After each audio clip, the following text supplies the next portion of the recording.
છેલ્લા 4-5 દિવસથી સોશિયલ મીડિયાની અંદર ગુજરાતના ખ્યાતનામ કલાકાર એવા આરતીબેન સાંગાણીની ખૂબ ચર્ચાઓ ચાલી રહી છે. આજ સમાજને શરમાવે એવું કૃત્ય એમના દ્વારા કરવામાં આવ્યું છે.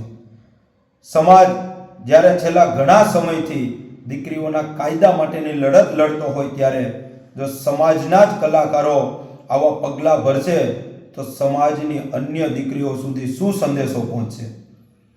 છેલ્લા ઘણા સમયથી કલાકારની દુનિયામાં સમાજે એમને ખૂબ પદવી આપી છે, ત્યારે સમાજે એમને ખૂબ મોટા સ્ટેજ અપાવ્યા છે, ત્યારે એક સમાજના ભામાશાઓએ આ જ્યારે મીડિયા થકી ટકોર કરી ત્યારે આરતીબેન સાંગાણીએ એમના સામે પણ આંગળી ચીંધી છે. એટલા જ માટે થઈને ખૂબ જ દુઃખ અમને લાગ્યું છે, સમગ્ર સમાજને દુઃખ લાગ્યું છે. જ્યાં સુધી એ એમના પરિવારનો સ્વીકાર નહીં કરે ત્યાં સુધી અમદાવાદની અંદર અમારી યુવા ટીમે નક્કી કર્યું છે એમના જેટલા પણ જાહેર કાર્યક્રમો થવાના છે તમામ જાહેર કાર્યક્રમોનો અમે વિરોધ કરવાના છે. અમારી ચીમકી સમજો તો ચીમકી, ચેતવણી સમજો તો ચેતવણી છે.